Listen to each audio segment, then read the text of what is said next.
नमस्कार मित्रांनो, मी हॉटेल मी पंचराशेचा सर्व तर आपल्या हॉटेल जवळ एक कुत्रा आहे. आपण त्याचं नाव टॉमडेन असं ठेवलेलं आहे.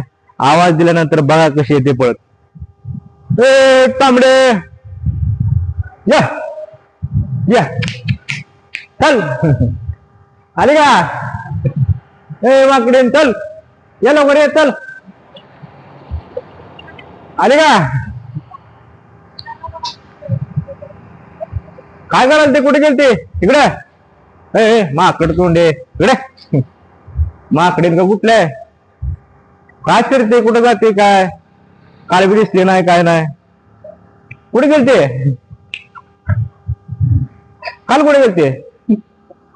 इकडे इकडे इकडे तांबडे. तांबडे तांबडे इकडे म्हणलं. परत येत नाही बघ.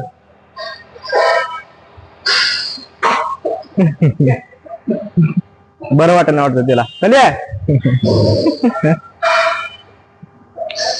जाऊ द्या मित्रांनो, तर ती तब्येत बरोबर नसल्यामुळे ते काही येत नाही, लांब लांबच पळत आहे. तर मित्रांनो, आपण कसं माहित आहे का, आपल्या हॉटेलच्या आवारात जेवढे काही जनावरे असतील, कुत्रे असतील, त्यांना आपण नावं दिलेली आहेत, नावं ठेवलेली आहेत. त्या नावाने त्यांना हाक मारले की ते नेहमी येतातच. त्यांना आपण कसं मुक्या प्राण्यावर आपण प्रेम केलं पाहिजे. त्यांना काय हवं काय नाही, त्यांना 1-2 टायमाचं अन्न आपण देऊ शकत असेल तर द्यावं. मुक्या प्राण्यावर आपण कायमच माया दाखवली पाहिजे. पुढच्या वेळेस तुम्हाला नक्कीच व्हिडिओ मध्ये दाखवेल. ती भरपूर खेळत बसते इथे.